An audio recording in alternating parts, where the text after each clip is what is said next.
The Sri Lankan president was in Delhi on Friday and held talks with the Indian Prime Minister Narendra Modi. The talks focused on several issues from ports to connectivity to UPI to how both countries reaffirm this strong relationship. With me is the Sri Lankan Foreign Minister to decode this all-important visit that happened last week. So welcome to WION. It's pleasure speaking to you again. My first question to you is the question on connectivity.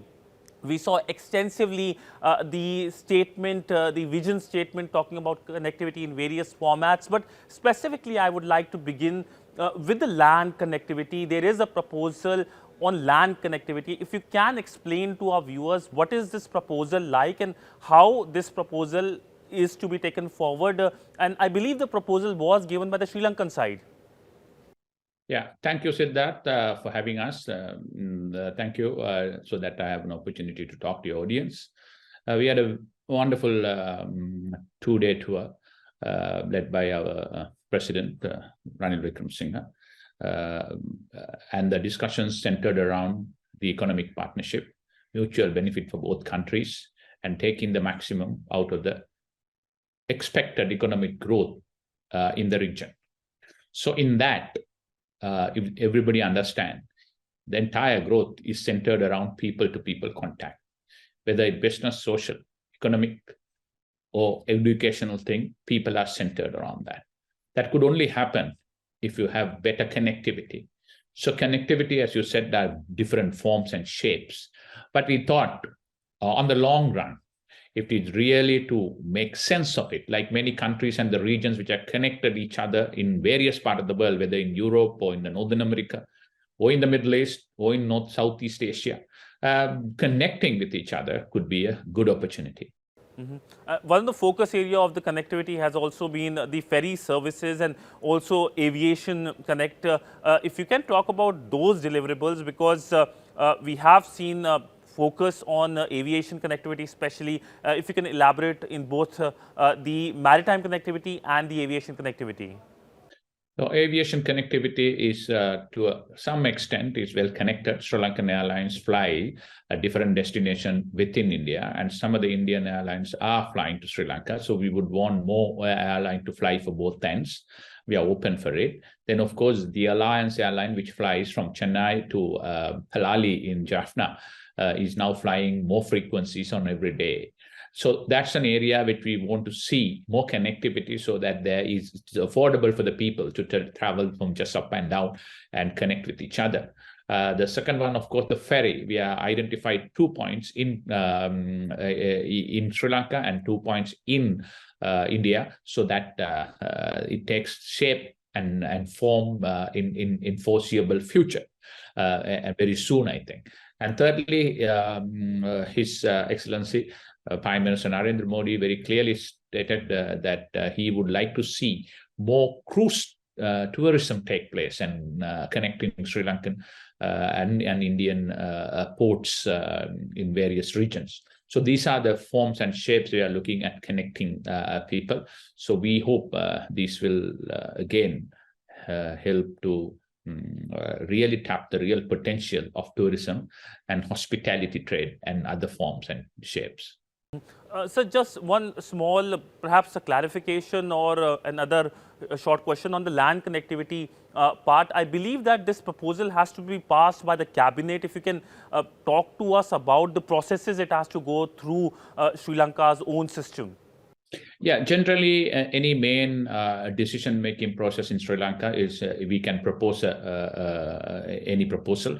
Thereafter, there will be a feasible study from both countries. And once the feasible study shows that it is feasible, and then, of course, it has to be taken into several layers. Attorney General had to clear, and then the cabinet has to clear, and ultimately it has to come before the parliament and get the clearance. And why we want to do that is then it becomes not a partisan action; it becomes a national issue. So once a national decision is taken, is sustainable. It has long-term stability in that. So these decisions are important decisions. It has to be taken after consulting various level with the decision makers and the representative of the people. So now moving forward to Trincomalee, there was a lot of focus on that to develop, and that can become a hub for the region. If you can elaborate on that aspect, there were announcements regarding that as well, development of Trincomalee. Yeah, Sri Lanka has seen three major ports. Colombo is one of the world's largest port and busiest ports. And then, of course, we have the port in Hambantota. Trincomalee is in the eastern part of Sri Lanka.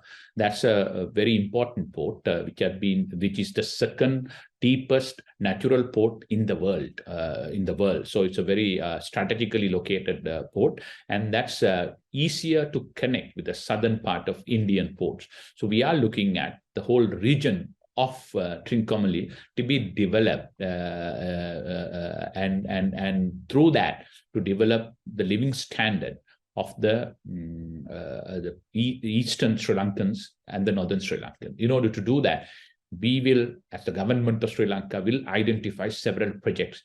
In that, some of the projects which we have earmarked are port development, creating a energy hub, and to develop the tank farms jointly, and also to establish probably an industrial zone, hospitality trade. So in all these things, we are also looking at the opportunity to work with the Indian side, a joint working group sitting and looking at the feasibility of those projects, various projects, and work together. So another major announcement was the oil pipeline. This is first important in terms of the energy connectivity, and also the oil pipeline links the two countries with each other in many ways. So how do you see this oil pipeline benefiting the people of these two countries? Yeah, oil pipeline, the idea is freely to flow the oil rather than physically carrying it through mobile applications like what is happening now through the bowsers and vehicles. So once that happens, it's become easy to connect. So the idea is our Ministry of Energy, Power and Energy, working very closely on that. We have looked at the feasibility of it. We feel this is good, and this could ensure the energy security of the Sri Lankans at various points. So both countries and within the country also in Sri Lanka to connect it at various points. So moving on from energy connectivity to financial connectivity, there were big ticket announcements including on UPI. Now, how do you essentially see the usage of UPI, the pact that has been signed, helping Sri Lanka and many tourists coming from India to Sri Lanka? Yeah, I think it will be a good beginning. It will help many of the Indians to feel safe, easy, and devoid of unnecessary transaction cost. For example, if you an Indian want to travel, he has to go get another third denomination currency by changing his Indian rupee, then come back to Sri Lanka and then again change it to Sri Lankan rupee. And then before you go back, again change it to the international currency, then go back again, get it into Indian. See, this is, a lot of countries have seen this. This is not worth, and therefore, like many other currencies which we have identified, Indian currency will also be given an opportunity to use it as a legal tender. And UPI will allow them to come in Sri Lanka and just use like they use in India at any shop or any place, so that it becomes very feasible for them. So that's an idea that will definitely encourage more Indians to travel with more efficiently and at less expense. So therefore, we see this a good opportunity for Indians to travel more. And how Sri Lanka will benefit out of that is that if more Indians feel better to travel to Sri Lanka, an easy destination, just like many of us travel to Singapore without sometimes visa-free or visa on arrival, it could propel tourism growth. So we see an opportunity and mutually beneficial for both countries. I believe a lot of conversation is still to happen on UPI. When can we actually see the implementation on ground? Is there any timeline we are looking at, sir, on UPI? I believe within the next 3 months or so, we should be able to use that because we have now signed principal agreement have been taken. Financial authorities and monetary authorities have worked on that. So all in all, the maximum timeline I feel is about 3 months' time. Sir, rupee trade is something that India has been trying to do with many of its neighboring countries, and Sri Lanka is no different. Now, when it comes to rupee trade, it has already started, I believe. So, if you can give us a status update as to how the transactions have been going and what future you are looking at when it comes to the usage of Indian currency, that's the Indian rupee, in Sri Lanka for trade and other purposes as well. Yeah, I think those discussions are being held with the experts. I think once there is clarity on that, we will share with the ordinary public, general public rather. It's important at this point in time. We continue to work towards it. We all see an opportunity in that, and there is a lot of traction in that. Our experts are working on that with their counterparts. All in all, we see this will happen soon rather than late. So now shifting back to the president's visit, a lot of conversations happened, and it's natural that India is going to talk about the security in the Indian Ocean region. India has its own set of worries, and Sri Lanka has its own set of challenges as well. What kind of conversations were there? Any assurances given by Colombo over what India has its worry regarding the presence of the Chinese research vessels in the region? Yeah, basically there were a conversation which centered around keeping the Indian Ocean as a peaceful region and the commitment towards it. And number two is to be sensitive to each other's security concern. In other words, as far as India is concerned, India's legitimate security concerns to be taken into consideration in whatever the decisions that we are making. So to be fair by India, India didn't ask or wanted us in any way to block any investment from any other countries or any trade with any other countries. And that's all perfectly normal because every country is doing that. But security concerns which are legitimate need to be taken into consideration. So that we have repeatedly told that the legitimate security concerns of the Indian government and people of India will not be compromised by Sri Lanka at any stage, being a responsible neighbor and also a close friend of India for generations. Sir, for a standard operating procedure to be put in place regarding any kind of visits by research vessels, last year incident was something that had remarks coming from New Delhi as well. So, any plans to put in place that SOP, or has that SOP been put in place? Yes, we have finalized the SOP and that SOP is in place, and we will share with all our stakeholders and the friends of the SOPs. We have worked on that over a period of time in line with the UNCLOS, UN Convention of Law of the Sea. We have developed that, and probably we will put that in place very soon. There were Sri Lankan reports saying that Sri Lanka is keen to have a passage, innocent passage that gives Sri Lanka easier access to the Arabian Sea. Were there any conversation regarding that? Yes, in fact, the Sri Lankan side made a request, the innocent passage to be allowed. That means not to engage in fishing in the Indian water, but sometime from Sri Lanka, you have to pass the Indian water to get into the mid-sea and the Arabian Sea, which is international waters. Anybody can fish in that particular area. So we have sought innocent passage to pass through the Indian territory and Indian waters to go into the international waters for our fishermen who are engaging in multi-day trawler operations. And also on the fisherman issue, we saw the Indian Prime Minister talking about it during the press statement, calling for a humane view regarding the fisherman issue. So what kind of conversation centered around this particular issue that has been making headlines, at least here in India? Yeah, basically two things were in the conversation. That is, all agreed that we should have a joint working group sitting and talking in detail in order to avoid any unpleasantries.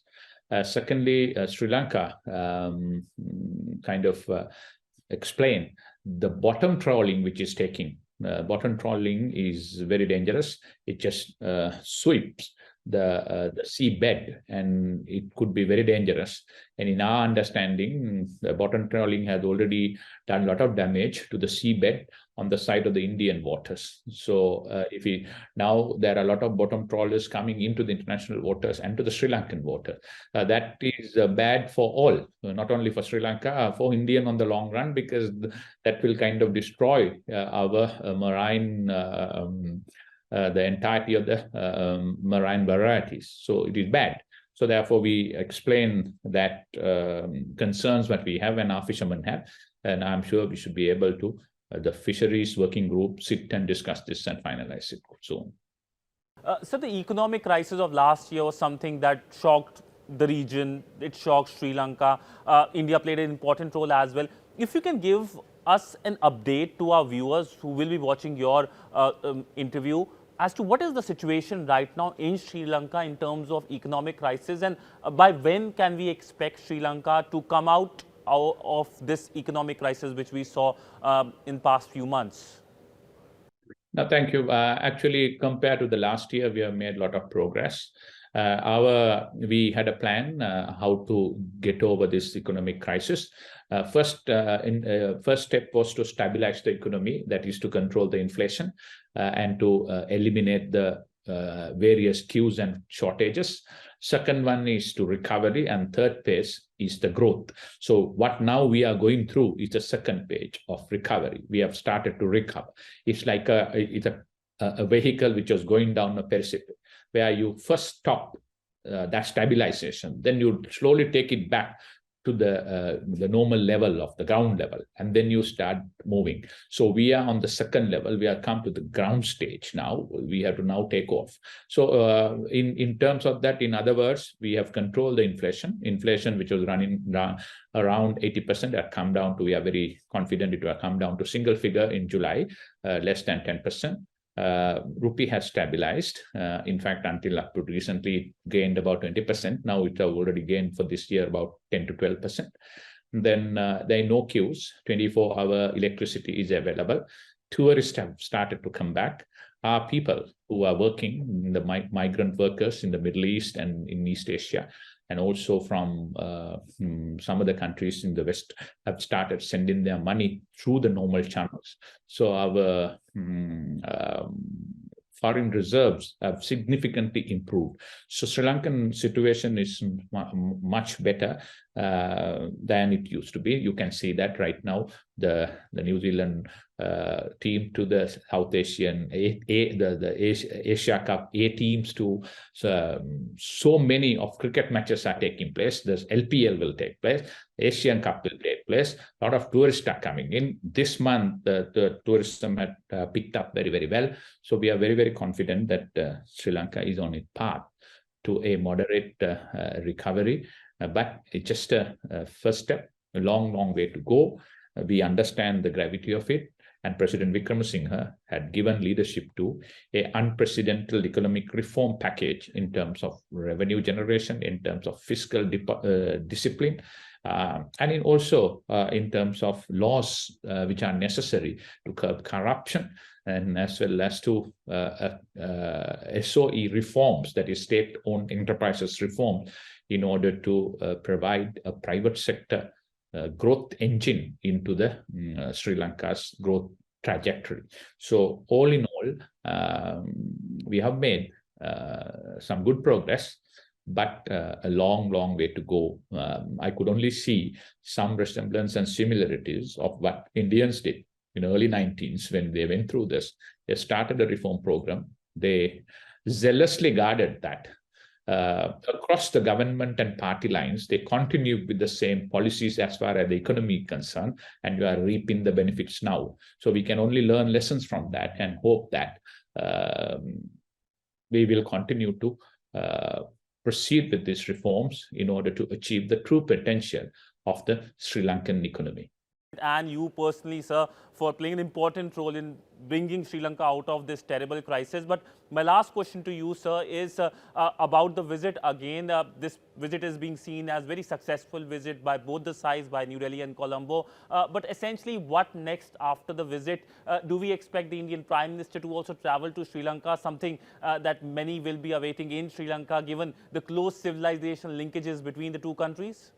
Obviously, we would love to have Honorable Prime Minister to visit Sri Lanka, and we also wanted your Finance Minister, who played a very crucial role in Sri Lanka's last year crisis to get Sri Lanka out of the woods, to visit Sri Lanka, and we will have many high standard and high level delegations coming from both sides. We also discussed that parliamentary group discussions between Sri Lankans and the Indian parliamentarians, so that they will build people-to-people contact and work together by dispelling all the myths and the suspicion of each other, so that you move on with the new generation of leadership. So we look forward and confident that years to come, our relationship, the both countries with Sri Lanka and India, will be stronger, better, and mutually beneficial, and will be an example for the region.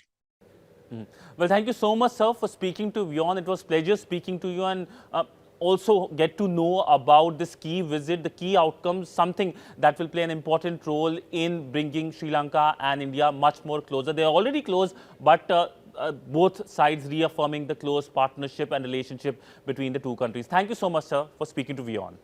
My pleasure. Thank you.